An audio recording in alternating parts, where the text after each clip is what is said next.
வணக்கம் நண்பர்களே. உண்மை உரைக்கச் சொல்வோம் உலகத்திற்கு. அத்தி பிரயத்வாராகி எம்பியின் அருளாசியோடு ஆடி மாதத்தில் நமக்கு அம்பிகை கொடுக்கக்கூடிய பலன்கள், அம்பிகையினுடைய அம்பாளுடைய விசேஷங்கள் என்ன என்ன என்பதை பார்க்கலாம் வாங்க. பதிவை பார்ப்பதற்கு முன் நமது வளர்வாராகி யூடியூப் சேனலை சப்ஸ்கிரைப் பண்ணுங்கள், லைக் பண்ணுங்கள், ஷேர் பண்ணுங்கள், நண்பர்களிடம் பகிருங்கள். நண்பர்களே, ஜாதகத்தை பொறுத்த வரைக்குமே ஒவ்வொருத்தருக்கும் ஒவ்வொரு விதமான குறைபாடுகள் உண்டு. அதில் சர்ப்பதோஷங்கள் மிக கொடிய தோஷம். இருக்கிற தோஷங்கள்லேயே வச்சு கால சர்ப்பதோஷம், களத்திர சர்ப்பதோஷம், புத்திர சர்ப்பதோஷம், இவைகள்லாம் இருக்குது. இதில் தற்காலத்தில் நடக்கக்கூடிய தசாபுத்திகள் ராகு கேது திசைகளாக இருந்து, ராகு கேது திசைகள் பாதகாதியினுடைய நட்சத்திர சாரத்தில் அமர்ந்து மிக கொடிய துன்பங்களையும் நஷ்டங்களையும் பிரச்சனைகளையும் நோய் நொடி துன்பங்களையும் இப்படி எல்லாம் கொடுக்கக்கூடிய ஒரு அமைப்பு ஜாதக ரீதியாக நிறைய பேருக்கு உண்டு. அதுக்கு என்ன பண்ணுறதுனே தெரியாத அளவுக்கு திகைத்து போய் மனிதர்கள் ரொம்ப கஷ்டப்பட்டுக்கிட்டு இருப்பாங்க.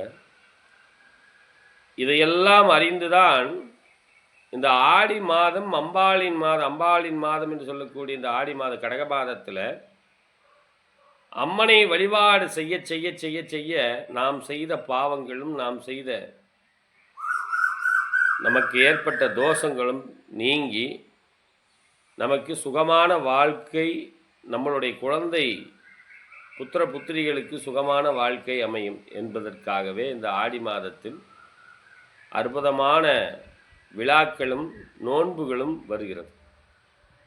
அதில் தற்சமயத்தில் மிக அருகாமையில் வரக்கூடியது நாக பஞ்சமி. 29/7/2025 ஆடி 13ஆம் தேதி, ஆடி மாதம் 13ஆம் தேதி. இது நாக பஞ்சமி என்று சொல்லக்கூடிய ஒரு அற்புதமான தினம். இந்த தினத்தில் நாகதோஷம் உள்ளவங்க, அதில் சில பேருக்கு நம்மகிட்ட ஜாதகம் பார்க்க வரவங்க கூட காலசர்ப்ப தோஷம் இருக்குது, இருந்தும் அதை சரியை செய்யாமல் இன்றைய காலகட்டத்தில் தோஷம் மிகுந்து அதிகமாகி மிக ரொம்ப கவலைக்கீடமான ஒரு துர்பாக்கியமான நிலையில் இருக்காங்க.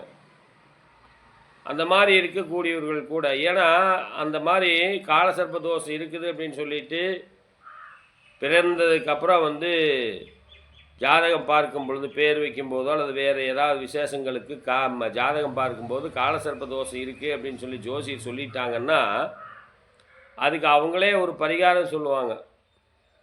அதாவது சிற்பங்களை நீங்கள் சித்து, அதாவது உருவாக்கி அதை தண்ணிக்கரை இருக்கிற இடத்துல பிரதிஷ்டை பண்ணணும் அப்படின்னு சொல்லி, அதில் சில பேர் செய்வாங்க, சில பேர் செய்ய முடியாத நிர்பந்தம் ஏற்பட்டுரும். சில பேர் கவனிக்க மாட்டாங்க. அதெல்லாம் எங்கே முடியுது அப்படின்னா கிட்டத்தட்ட ஒரு 28லேருந்து 35 வயசுக்குள்ளே பிரச்சனைகளை பண்ணும். ஒன்று கல்யாணம் பண்ணாது, கல்யாணம் பண்ணிடுச்சுன்னா ஒற்றுமையாக இருக்க விடாது, ஒற்றுமையாக இருந்தானா குழந்தை பேர் கிடைக்காது, குழந்தை பேரும் கிடைச்சி கல்யாணம் ஆகி எல்லாமே நல்ல விதமாக இருக்கும்போது என்னவாகும் அப்படின்னா வறுமை, வேலை கிடைக்காது, தரித்திரம், அதாவது இவர்களுடைய வாழ்வில் ஏற்படுகிற கஷ்டம், எதை எடுத்தோம்னாலும் அது நஷ்டம் நஷ்டம் நஷ்டம் இப்படிங்கிற மாதிரியே தான் வரும்.